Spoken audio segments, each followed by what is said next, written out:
Вітаю! Мене звати Олеся Вовк, і сьогодні я проведу для вас вебінар на тему Guided Discovery How to design a good guided discovery task. Перед тим, як ми перейдемо до самого вебінару, до самої теми, яка буде проводитись саме англійською мовою, спершу хочу озвучити для вас базову інформацію про цей вебінар, найперше про сертифікат, що після завершення вебінару ви можете отримати сертифікат, який є платним. Вам потрібно перевірити вашу пошту, на яку ви отримали лист про реєстрацію, і саме там знайдете посилання, за яким можна здійснити оплату. Вартість одного сертифікату дорівнює 100 гривням, і якщо ви бажаєте його отримати, просто оплачуєте за реквізитами, надсилаєте скрін квитанції на пошту, так, і отримаєте згодом сертифікат. Проте для отримання сертифікату вам необхідно також скласти тест, який отримуєте на вашу пошту також протягом 24 годин після завершення вебінару. І у разі виконання його на 80%, а то й вище, то отримаєте автоматично сертифікат також на вашу пошту. Так, і також хочу вам розповісти про платформу TalkEn.Cloud, завдяки якій цей вебінар сьогодні відбувається. Отже, що таке TalkEn.Cloud? Найперше, це бібліотека інтерактивних підручників.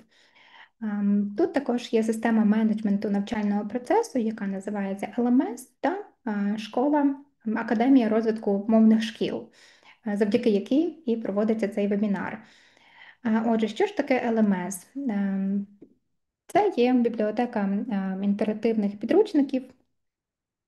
На цій платформі ви знайдете понад 50 інтерактивних цифрових підручників для рівнів від Pre-A1 до C1, як для школярів, так і для дорослих.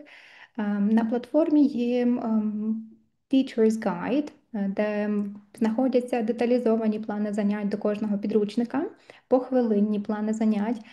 На цій платформі ви можете відстежувати прогрес ваших учнів у виконанні завдань в підручниках. Також тут є система тестів з автоматизованою перевіркою до кожного підручника, а також placement test, за допомогою якого можна визначити рівень учня.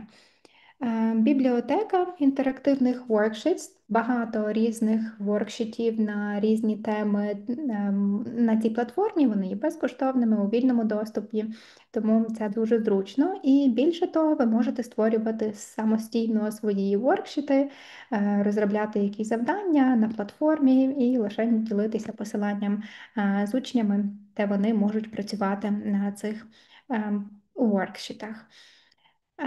І також, якщо говоримо про систему LMS, то саме на цій платформі ви можете створити профілі учнів, об'єднувати їх у групи або призначати індивідуальні заняття.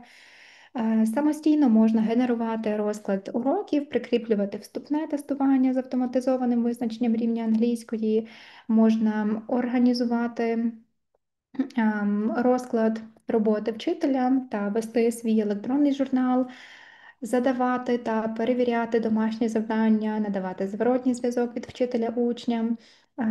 Це є зручна платформа для переходу на онлайн-заняття. Якщо ви навчаєте офлайн, у будь-який момент можна перевести учня на онлайн, і це дуже зручно робити за допомогою цієї платформи. Також можна відслідковувати прогрес виконання завдань в інтерактивних підручниках, і також тут є автоматизована перевірка тестів, що полегшує роботу викладачам та економить їх час. Які ж можливості дає TalkEn.Cloud, якщо ми говоримо про керівників шкіл, засновників або менеджерів, то найперше це є налагодження навчальних процесів. Уся менеджерська рутина може проходити через цю платформу. Як я вже згадала, легкий перехід між змішаним онлайн або офлайн навчанням у будь-який момент, швидко і ефективно. Це значна економія ресурсів на пошуки, розробку програми або навіть економія часу на створення якихось потрібних матеріалів або пошук їх. Також це стандартизація якості послуг і сучасна модель викладання. Якщо ми говоримо про вчителів або репетиторів, то найперше це економія часу, як на підготовку до занять, так і на перевірку завдань, тестів. Також викладачі або репетитори можуть контролювати ем, своє навантаження, свій тайм-менеджмент і адаптуватись з легкістю під потреби учнів. Okay, so now we can move on to the webinar itself. And let's take a look at our agenda. So the agenda is straightforward. We will start by defining guided discovery and discussing its benefits for ESL learners. Then we will explore the key elements of a well-designed guided discovery task, from setting clear goals to using scaffolding effectively. And finally, I will guide you through the process of designing a task step by step, so you leave here with some practical tools you can use in your classroom.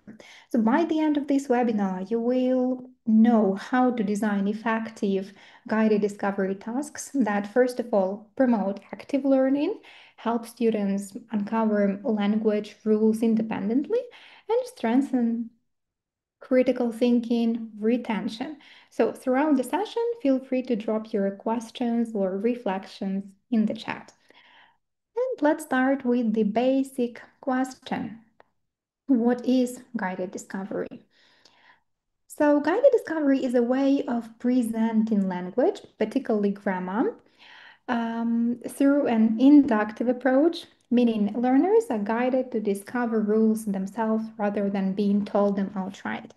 When introducing new language, there are two main approaches that we can use. That's deductive approach. This is a teacher-centered method.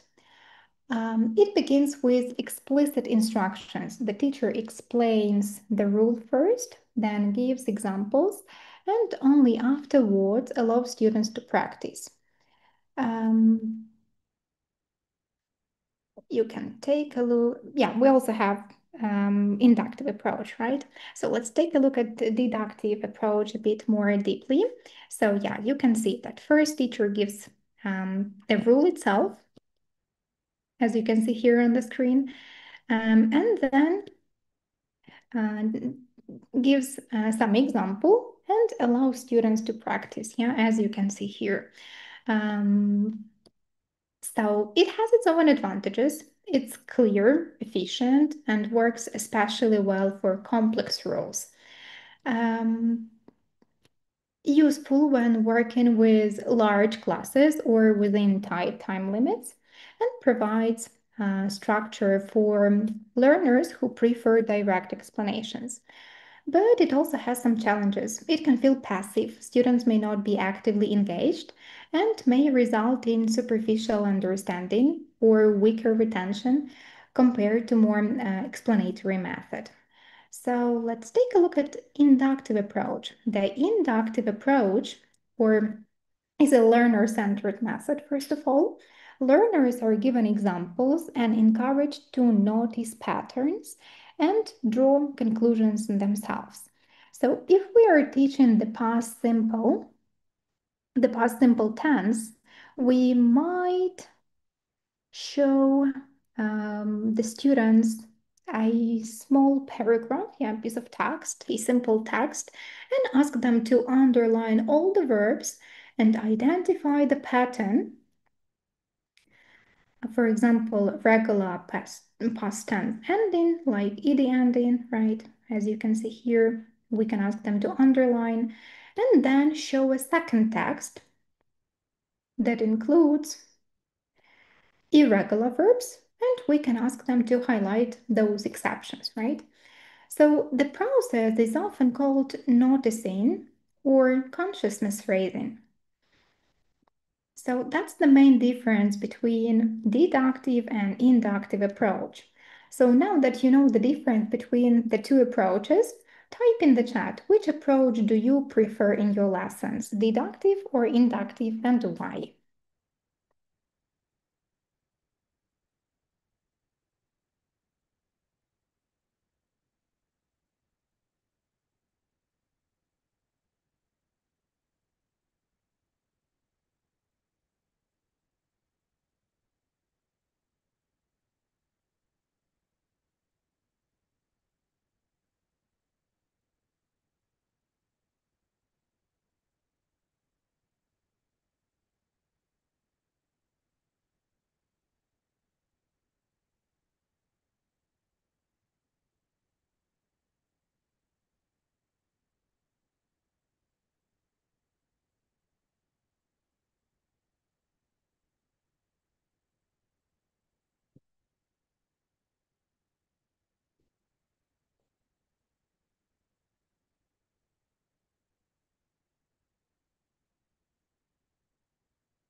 All right, great. I see that a lot of you use inductive approach.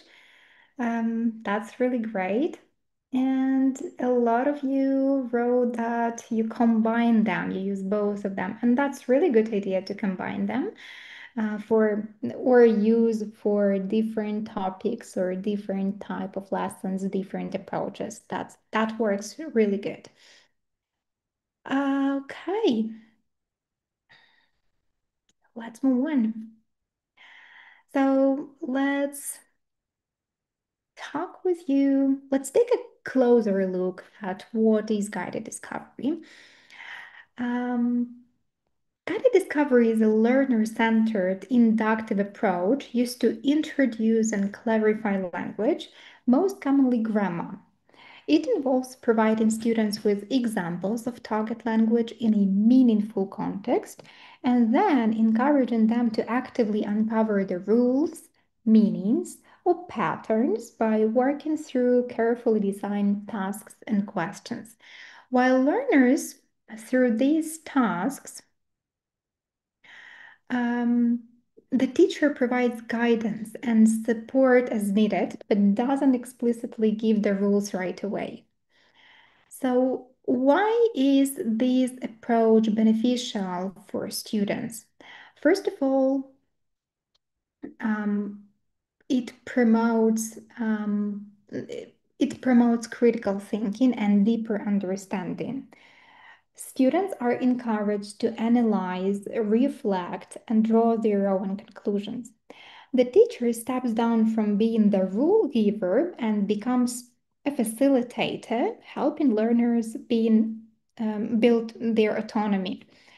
In this model, your students become the explainers, but they are not left alone. They receive, first of all, a clear starting point, structured activities, and guided assistance to help them figure out the rules. So, and as you can see here, first of all, it's beneficial for your learners because it enhances engagement. Students are actively involved in understanding language, which makes learning more memorable and enjoyable for your students. It builds problem-solving skills. Learners practice identifying patterns and forming hypotheses, key critical thinking skills. So the next one is it promotes better retention. When students discover rules themselves, they are more likely to remember and apply them later. It also fosters independence. This approach encourages students to become more autonomous learners, an essential skill for long-term language development, right? It also reflects natural learning. Similar to how we acquire our first language, learners observe, experiment, and draw conclusions based on some context that we provide. Like any method, guided discovery has its downsides. Not all learners will enjoy it, first of all, right? Learner preferences vary. Some students, due to personality, some cultural background, or learning habits, might prefer structured teacher-led instruction, especially if they are, first of all, used to traditional methods or less confident in their language abilities. It is also not ideal for beginners. This approach assumes that learners can understand some basic input and identify language patterns. So, absolute beginners often lack the foundational knowledge needed to benefit from these methods. So, it's typically best suited for intermediate and above levels. It's not good for beginners. It is more demanding for teachers.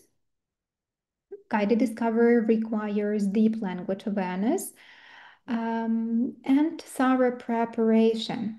The ability to predict learner difficulties, design effective materials, and offer responsive support. So, in short, it often demands more time, more effort, and planning than traditional instruction. It's also not suitable for all grammar rules. Some grammar points are too irregular. Some of them are full of different exceptions, or they can be too complex for students to discover on their own. In such cases, a more explicit approach might be more effective. So, while some grammar rules are clear and easy to discover, many others are irregular and full of exceptions. These can make the discovery process more confusing or even counterproductive if not carefully guided. So, that's why it's important to choose the right topics for this method. Let's try to brainstorm a bit and type to the chat. What topics do you think are really good for guided discovery? Something that is not full of exceptions or not too complex for students.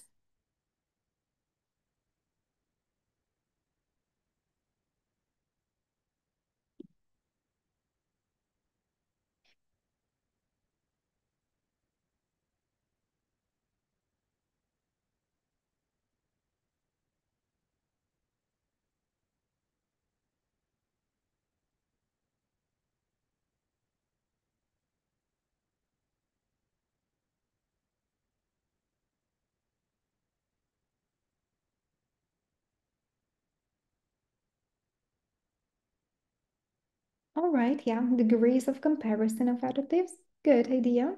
Conditionals, yeah, right, perfect. This is one of the best topics for guided discovery lesson. Mhm. Tenses, possible, not all, but yeah, tenses agree. Mixed conditionals. Possible. If you design a very good guided discovery task, yeah, possible with mixed conditionals.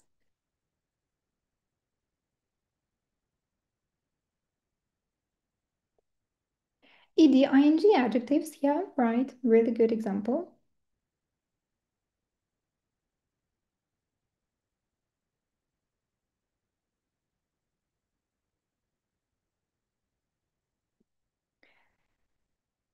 Right. Thank you for your examples. And I will show you here a list of the a list of grammar topics that I've came up with. That's comparative and superlative adjectives, right? Question text, articles, a and the, right? Conditionals, determiners, word order in sentences, backshifted in reported speech. In general, guided discovery is great fit when the form is rule bound, the meaning is clear, and the pattern is discoverable, even if the rule is a bit complex, right? So, and a quick reflection for you. Have you ever tried guided discovery approach in your teaching? And if yes, so how did it work for you and your learners?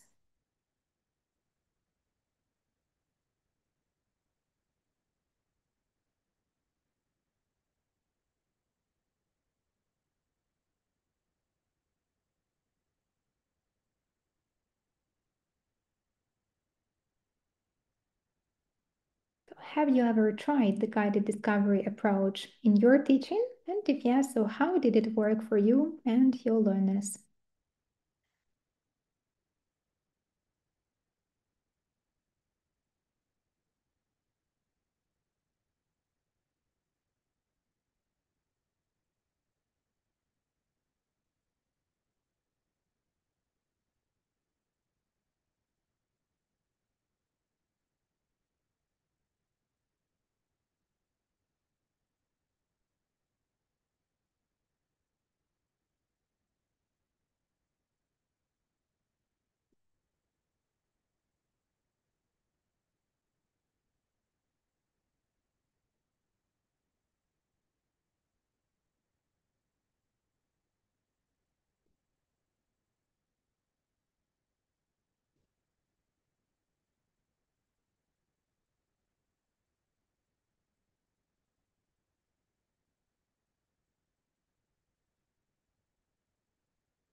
Okay, I see that some of you tried guided discovery approach with passive voice. Interesting choice. Okay.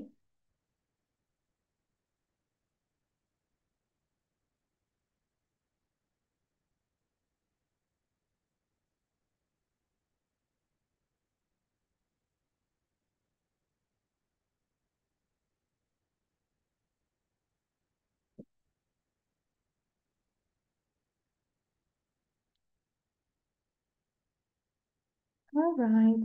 Okay. Thank you for your answers.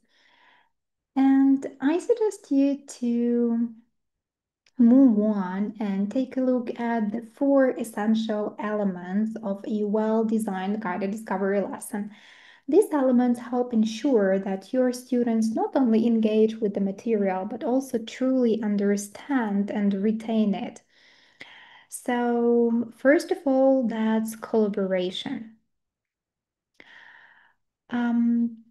Guided discovery works best in group settings, not with individual students.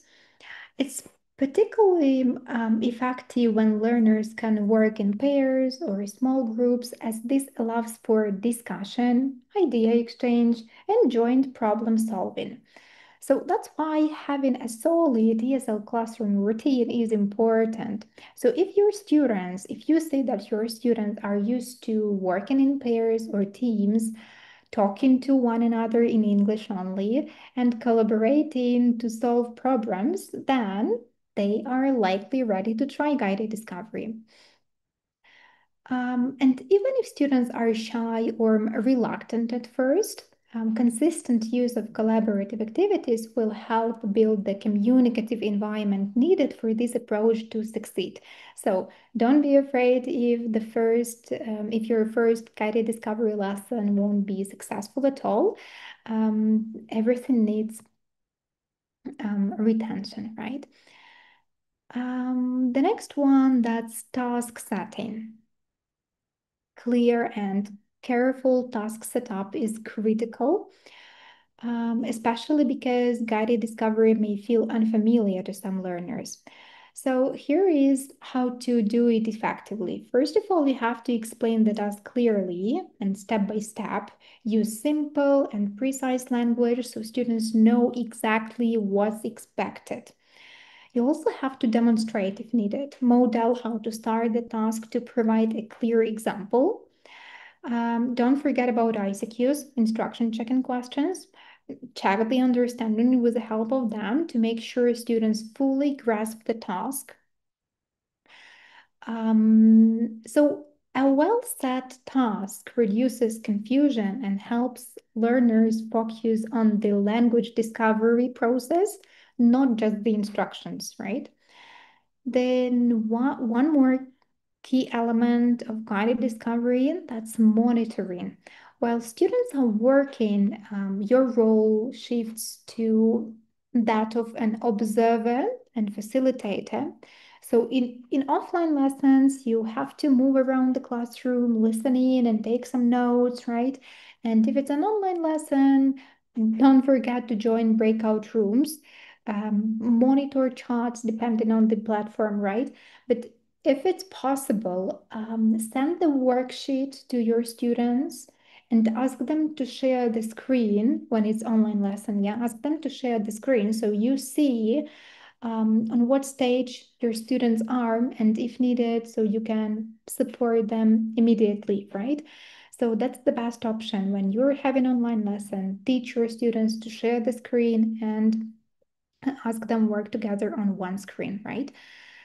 And while monitoring, make sure that your students stay on task, understand what they are doing, and that they are collaborating effectively but not working individually. When the task is set up properly, students will be focused, support one another, and stay engaged in the activity. And the last one, that's consolidation. Once the task is complete, it's time to bring the class back together and review what they discovered. Go over answers, address common errors, and clarify confusion. This is where you can step back into a slightly more explainer role, but with a difference. Now students have already explored the language, so you are clarifying and reinforcing what they've discovered, right? It's really good idea to use open-ended questions to guide deeper reflection on this stage. Why do you think we use this structure in that sentence, in this sentence? What patterns did you notice in the whole order, right? In the word order. So don't be afraid of using open-ended questions on this stage while consolidating. Encourage students to share their findings with the group. To further solidify understanding, right? Mm, And let's move on. And let's move on to the one of the most important and the most interesting parts. That's how to design a guided discovery task. Creating a successful guided discovery lesson takes careful planning. The goal is to ensure learners uncover the rules themselves through analysis, reflection, and critical thinking. So, a well designed task is the foundation of the lesson. Tasks must be clear, goal oriented, and achievable within the given time frame. Let's go through the key stages. First of all, what do you have to do? That's to identify the target language. Begin by choosing what you want to teach. Um, this could be grammar structure. This one is ideal for guided discovery. Can be functional expression or specific vocabulary, but in a limited context, and you cannot build the whole lesson on guided discovery when you want to teach some functional expression or vocabulary. Still, grammar is ideal for guided discovery. You have to clearly define the meaning, what it communicates, the use, when and why it's used, and the form, how it is structured grammatically. Um, for example, if teaching the first conditional, you will have to define meaning, that is real future possibility, as use that we use to talk about likely outcomes, and form if plus present simple, comma, will plus base verb, right? So the next thing that you have to prepare, that's context. Create a meaningful context. Provide a realistic and engaging context where the target language appears naturally. It can be a short story, a dialogue, a conversation, or relatable situations such as planning a party or giving advice or making predictions, right? Context helps learners understand the language in use, not in isolation. And you will need context to ask them work with it and to understand grammar rules and everything that is devoted to this piece of grammar. That's why context is crucial and the most important part and something that you need to work on the most. And then you have to design easy to use tasks. Create a worksheet or handout that first of all includes examples of the target language drawn from the context, asks guided questions to help learners notice patterns in meaning and form, and it also um, builds up from simple noticing to rule formulation. Just remember, students should be doing the thinking. Your job is to lead them to the insight, not hand it over, right? So, one of the most important things that's to scaffold your design, your handout or your worksheet, right? Make sure that you've scaffolded everything as much as possible. How to scaffold? Um, okay, let's take a look here. You need to be sure that you will fit everything is needed in that time limit that you've got. If you got um, if you got high level students, if you're working with confident learners, yeah, or they are high-level students, and you have enough time, for example, 90-minute lesson or 80-minute lesson, right?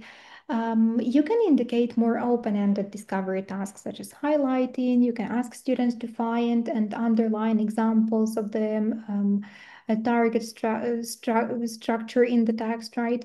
You can ask them to group examples based on meaning or form, kind of regular, irregular verbs, positive, negative forms. Or you can provide partly completed sentences where students must infer and supply the correct form. These tools encourage deeper processing and collaboration. But if you have um, less confident students or a shorter session. Um, so you should avoid making learners find the language on their own. It's better to pre-highlight the target language in the text for them, guide them through meaning, use and form in pairs or small groups. This helps reduce the cognitive load while still keeping them in the active spirit of the task, right? So it means kind of to scaffold the tasks or scaffold the lesson itself. So let's take a look what is scaffolding. Scaffolding is a teaching Scaffolding is a teaching method where support is provided to help students complete tasks slightly beyond their current ability. So this includes simplified language, modeling and visuals, collaborative tasks, and repetition practice, of course. So you can see the three effective ways here. Use shorter sentences when simplifying your language. Speak in the present tense. Avoid idioms or complex phrasing. Um, you also have to let students choose from given options. So ask them for completion, not generation. Use partly completed outlines. Offer multiple choice or matching rather than open-ended tasks at early stages. And don't forget about visuals. Support the task with some tables, charts, timelines, graphic organizers, diagrams, pictures, everything you can. These tools help make abstract rules more concrete and accessible for your students. So, also what you have to do, that's to prepare practice tasks. Once learners have completed the guided discovery task, it's crucial to reinforce the rule through practice. So you need to have controlled practice which helps solidify understanding and accuracy. So for example, after discovering the past simple, students complete a gap fill exercise using some regular and irregular verbs. And after controlled practice, it's crucial to have freer practice, which encourages creativity and fluency in more natural context. For example, learners can role play a conversation about their weekend using the past simple to describe events. And one more thing that you have to be ready to give feedback. Throughout the guided discovery process, and especially during practice, teachers should provide timely constructive feedback. So be prepared to anticipate common learner difficulties, clarify confusing rules or exceptions, and correct errors gently and encourage self-correction, of course. And now let's move on to some practical examples of guided discovery in use. I will show you an example of a grammar lesson. Um, I've chosen second conditional for an example. As we discussed that conditionals is one of the best topics for a guided discovery approach. So this example demonstrates how to incorporate guided discovery into a grammar lesson with appropriate scaffolding, context, and learner support. The focus here is on the second conditional and the context of life on the moon. So the very first step is leading and context setting. Start with an engaging hook to capture students' attention and activate their thinking. I've chosen news headline, which you can see here on the screen. You can discuss this headline a bit. Yeah, what do you think about it? Do you believe or not believe, right? This question encourages learners to express personal opinion and builds curiosity before introducing the target structure. The next step is to show students the context. Present a short text or a series of blog comments, imagining life on the moon, as I've chosen, right? Some comments under the video, or yeah, I guess that was a video blog about life on the moon. So you can see the comments here, and the task is to for students to read the comments quickly, and first of all, to give them a chance to get acquainted with the comments, and you can ask them. So that's kind of a task for gist, right? You can ask them to choose the comment they agree with the most and explain why. When your students are familiar with the text, you can ask them to highlight the target language. Again, depending on your student's level and time constraints. Stronger learners, you can let them find the examples of the second conditional themselves, right?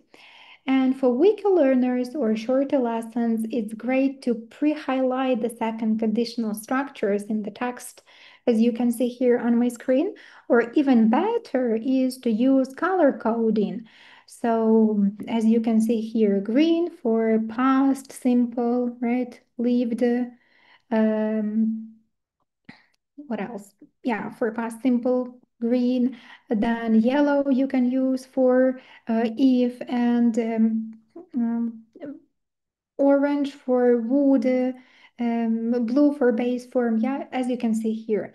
This is a powerful example of scaffolding. It reduces cognitive load and helps students notice and process the form more effectively. So you don't waste time on looking for the form, but you already give them highlighted structures. So this helps students the best. So now the students are familiar with the context and have seen the structure, it's time to guide them toward discovering meaning and form. You have to provide a guided worksheet with a mix of multiple choice or maybe fill in the gap questions, but the best one is multiple choice tasks to reduce overwhelm and improve success rate. You can take a look here at some questions which are on meaning and use. As you can see here, all of the questions are with some alternatives. Yes, no questions, right? Or already given the alternatives, real or imaginary situation, past or present or future, as you can see here. That's again about scaffolding. You don't ask your students to complete the sentences or the questions are not open-ended, right? You already give them a choice, which helps and support them, kind of guides them, yeah? These questions should guide your students to the final result, to the final outcome. Um, why? So, as you remember, yeah, when your students are already familiar with meaning, they already got the meaning, they understood everything, you can move on to form. And now you will see why do the colors matter, why the color coding matter for the structure. As you can see here for the form, right? As you can see here, that's a great example of how to work on form. That's what I've prepared, right?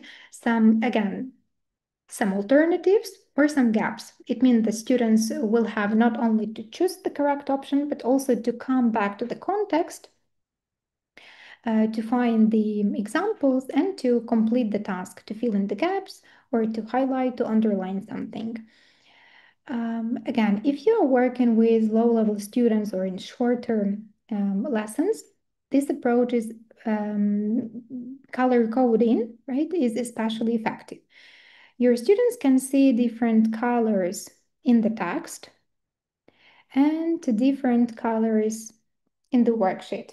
So when you use different colors in the text, in the context for pre-highlighting, it's also a good idea to use different colors for the structure when you ask them to work on form. So pre-highlighting and providing structured choice helps learners focus on understanding the pattern rather than struggling to find it. But if you feel that you work with high-level students or super active students, you can allow them to try to find the structure in the context and then to fill in the gaps when working on form. This lesson also lays a solid foundation for follow-up practice, controlled and free tasks, which you can build in next. So when designing guided discovery tasks, don't forget to include pronunciation practice, right? Before you move on to controlled and free practice. So why include pronunciation? First of all, it reinforces fluency and accuracy. It helps learners recognize and internalize spoken patterns, especially in grammar structures with contractions or reduced forms.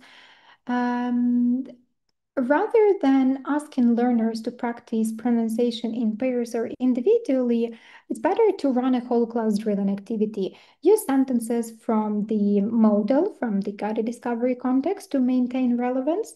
And for example, when we talk about second conditional lesson, it would be a great idea to drill contractions like I would into would, I'd, right? She would, she'd, they would, they'd, or as you can see here, we'd, right?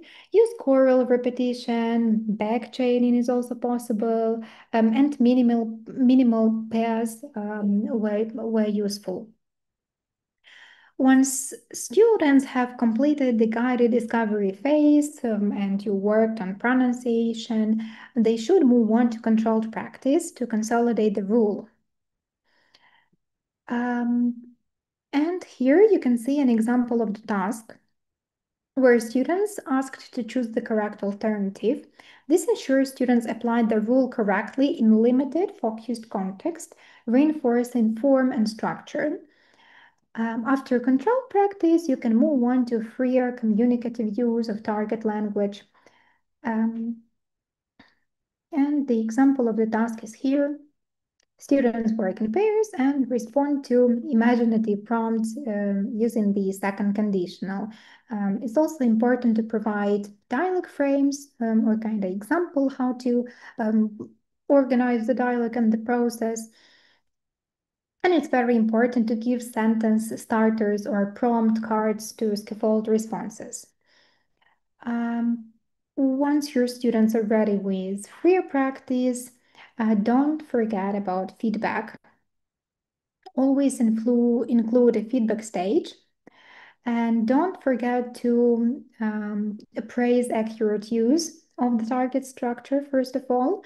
It's also a good idea to highlight common errors gently and help learners self-correct if possible, and provide model sentence or correct versions on the board for reference.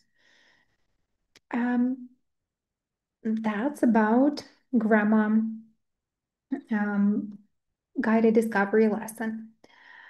Um, Guided discovery can also work well in writing focused lessons, especially at higher levels.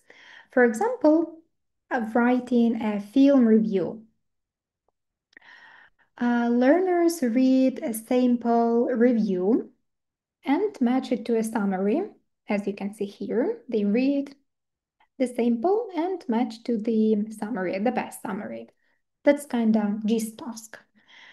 Then you can move on to structure analysis. Discuss what parts a review has: introduction, plot, opinion, etc. And you can use guided discovery task. Use highlighted language, as you can see here on the screen, and ask questions. As you can see here, what tense are used for describing the plot, right? What structure show the writer's opinion, the writer's opinions, yeah. And you can highlight some past simple form, narrative, modal verbs, conditionals for evaluation, right?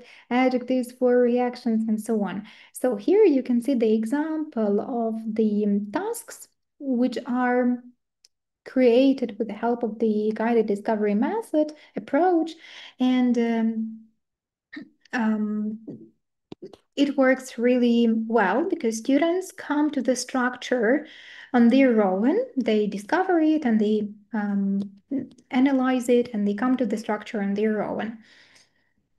So this helps students become more independent writers by noticing the language of real text and noticing the structure of real text, and it makes it more memorable.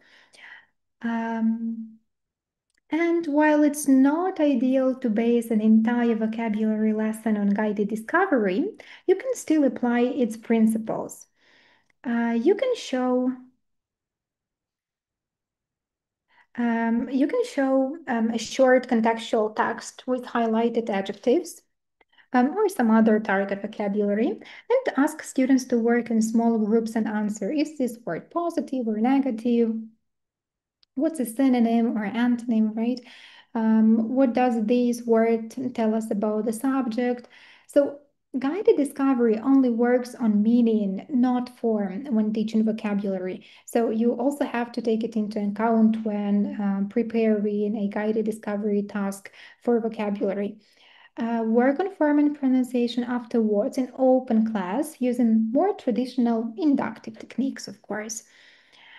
Um, And as you can see here, an example of guided discovery task, right? Mm, Again, guided discovery is not the best option for vocabulary, but it works the best with grammar. So that's why I didn't focus a lot on vocabulary here. Um, right. So To wrap up, I'd like to share some recommended resources to help you prepare your own guided discovery worksheets or even full lessons. Um, Many modern ESL materials already integrate this approach, helping learners discover rules rather than receive them directly. And the first useful resource, that's English File by Oxford University Press. Why is useful? This popular series embeds guided discovery into its grammar sections. After presenting a contextualized text, learners are asked to analyze examples, complete grammar charts, or answer some questions to uncover the rules. So it's really great for clear task design, contextual grammar, student-led rule formation, and so on. The next one, that's well known Speak Out by Pearson. It's useful. This series blends reading and listening text with discovery style grammar task. Students are typically guided to identify patterns, fill in missing grammar elements, or answer scaffolded comprehension questions. So it's really great for integrated skills with inductive grammar. The next one, that's Outcomes by National Geographic Learning. It combines authentic texts and real-world topics with guided discovery. Grammar is introduced via articles, blogs, dialogues, and students answer guided questions to deduce structure and meaning. It's really great for real-world relevance, strong grammar writing link, and so on. The next one is Cutting Edge by Pearson. It's well known for its discovery tasks that require learners to notice language rules through listening or reading input. It also emphasizes collaborative learning, which supports the social aspect of guided discovery. It's really great for team tasks, discovery through context, and integrated skills. The next one, that's Grammar for Great Writing. This book focuses on writing skills and grammar together. Students analyze example paragraph or sentences and then work through scaffolded grammar tasks to apply what they've discovered. So it's really great for upper intermediate plus levels. And it's full of different writing focused grammar discovery tasks. Another resource, that's Grammar in Use by Cambridge University Press. You can see the picture here. Um, that's a self-study grammar book. It often uses example sentence first, followed by tasks that allow learners to infer rules. So while less contextualized, it's helpful when time is limited or when teaching individual structures. So it suggests it's great for quick grammar input, sometimes homework or revision tasks. Also a good resource. One more that I can't by mention, that's TalkEn.Cloud, a resource rich platform built around the inductive approach. All lesson plans are designed with scaffolded tasks that lead learners to discover language through guided activities. It's great for ready-to-use inductive materials, flipped lessons, flexible planning, and so on. Let's sum up. And I would like you to type to the chat. Um, what would you like to try guided discovery with your students in future? And what topic would you like to choose and why? Also, would be great if you share your reflections. What did you like about this session the most?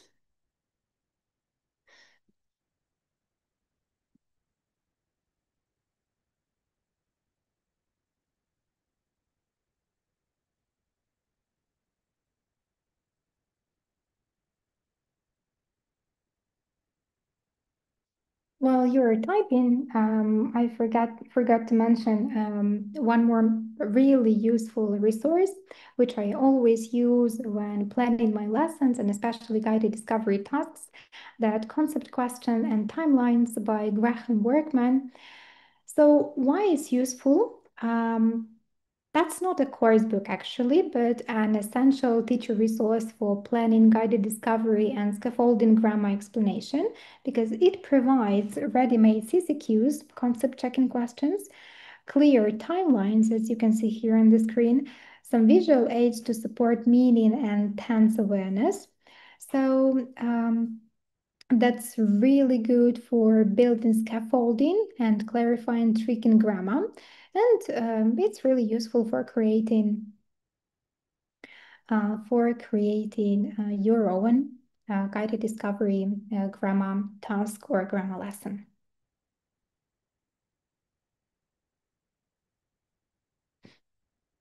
So I'm still waiting for your reflections in the chat. What did you like the most about the session?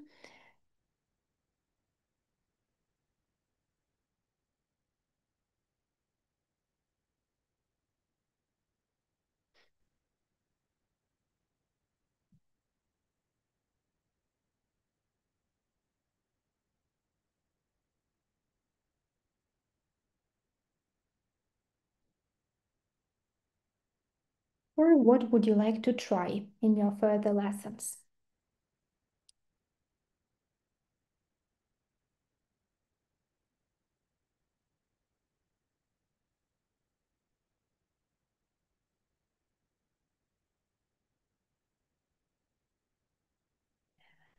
Or if you have any questions, also feel free to type them to the chat. I will try to answer them.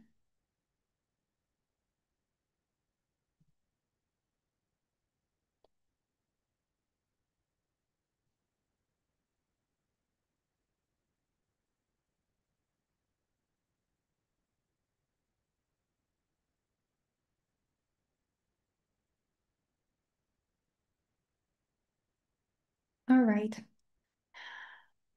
Thank you very much for this session. I see that um, you are planning your future lessons, yeah? Somebody wants to try conditionals. Yeah, that's great. Yeah, feel free to try using guided discovery approach in your lessons. This one is really um, useful for your students, high level students especially. They will do benefit from such a lesson because they will definitely memorize all the grammar structure that you want to teach them, and they will be thankful. Good. So again, if you would like to receive the certificate, check your email and make sure that you paid the certificate rate. That's 100 hryvnias. And don't forget about the test. It will be sent to your email in 24 hours, so usually next day. And you will also receive the access to the article on today's webinar, so you will be able to revise all of the information that we've learned today. Thank you very much. Take care, stay safe, and see you